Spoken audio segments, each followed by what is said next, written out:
So January 6th of this year, the riot on Capitol Hill.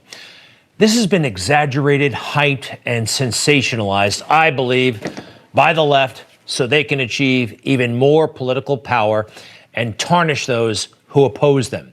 That said, there were some bad things that happened that day, and I would like to know more. But this commission they're talking about may not be a fair one at all. Let's bring in our panel. We have Mark Meadows with us, former member of Congress, former White House chief of staff to Donald Trump. Welcome, sir. And also Tom Fitton, president of Judicial Watch, who has been seeking critical information in this case and meeting a lot of resistance.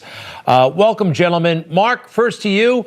What is the problem with the commission that they're talking about right now? It seems like it's not an earnest effort to find out everything we need to know. Well, it's all about political theater. I mean, Tom, I'm sure will back me up on this, but what we see is these made-for-TV quote commissions and hearings that go on. They're not really about finding the truth, and the truth of the matter is they need to ask themselves some very tough questions, like why didn't Nancy Pelosi reach out?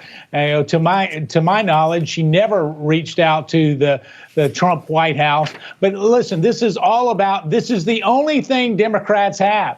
They have open borders. We have no jobs. We have no peace in the Middle East. And so this is the only issue that they can grab onto. So this is all about political theater, not about getting to the truth. Well, Tom, I know you're seeking information, but before we get to that, the 9/11 Commission, I actually thought that did a pretty good job. You know, it was bipartisan, and they found out a lot of things that we want to know. When I look at this legislation authorizing the commission, they're already right off the bat talking about domestic terrorism. And I'm told that this will specifically preclude us from finding out about what happened to Ashley Babbitt, why it happened, how it happened. Do you have a problem with this legislation? Yeah, if it were political theater, that's what happens on Capitol Hill, political theater. That's, you have investigations or committee hearings. We all know what that's about. The concern is that, especially under Nancy Pelosi, this Congress will weaponize its powers further to target its political opposition under the guise of investigating what's plainly happening here, which was a riot among certain people. We have the video of it happening.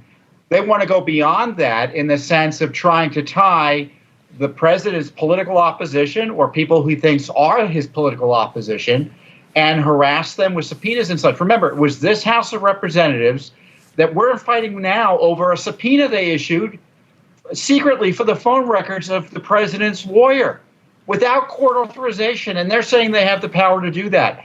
I oppose this because it is a clear and present danger to our constitutional liberties. They haven't used this for political gain. They've used this to abuse power and our civil liberties. And this commission, in my view, given the background of the folks behind this, is part of that game. Well, it's too bad because there are some valid questions. Mark, if you don't mind, I want to take us through a couple of things that I need answered.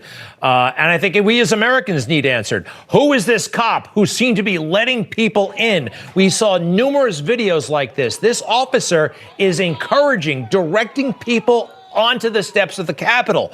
We saw it also closer to the Capitol, the barricades being dismantled and people encouraged to come through right here in the next clip. And then later you actually see people walking right by Capitol Hill police who are doing nothing to stand in their way or even encourage them to turn around. It's just kind of welcome to the Capitol. Come on in. These things have not been adequately addressed, Mark, as far as I can tell. Well, they haven't been adequately addressed, but I can tell you, Tom's exactly right. Not only is this hearing and this commission not set up in a way to get to the truth, but the conclusion's already been drafted. Let's face it. Nancy Pelosi, her progressive leftist Democrat colleagues have already written the narrative. They've written the conclusion. They're looking for some legitimate way to be able to continue this on without answering the very questions that you were talking about. Who were the officers that were involved in that? And ultimately, when we look at this whole narrative, they only have January 6th. That's all they've got, because they have no ideas. And at the end of the day, I don't see it being meaningful. I served on the Oversight Committee, as Tom and you both know, and I can tell you that most of what they will do is just make 4 or 5 minute speeches for television in hopes of continuing a false narrative. You mentioned bold political theater. Here's Congressman Tim Ryan, Democrat of Ohio, who ran for president, believe it or not, in the last cycle. Political theater, here it is. I want to thank the gentleman from New York and the other Republicans who are supporting this, and thank them for their bipartisanship. To the other 90% of our friends on the other side of the aisle, holy cow. Incoherence. No idea what you're talking about. We have people scaling the Capitol, hitting the Capitol Police with lead pipes across the head, and we can't get bipartisanship. What else has to happen in this country? Cops. This is a slap in the face to every rank and file cop in the United States. We need 2 political parties in this country that are both living in reality, and you ain't one of them. You know, it's totally ridiculous. And by the way, law enforcement, Officer Sicknick, they lied about him. He was a hero the day he volunteered for that job, but they lied about him. He was not killed by Trump supporters. He had a medical episode, and they have still not come clean. I only have a few seconds left. Final thoughts, Tom, if you don't mind. Heal thyself, physician.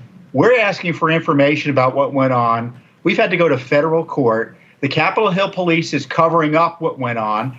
The lack of disclosure and secrecy can be addressed immediately. But of course, they don't want to do that because they don't want to focus on themselves. They want to focus on citizens. This is a dangerous time we're living in. Tom Fitton, we're glad you're on the case. And Mark Meadows, you too. We appreciate it so much. To be continued, and we'll be right back.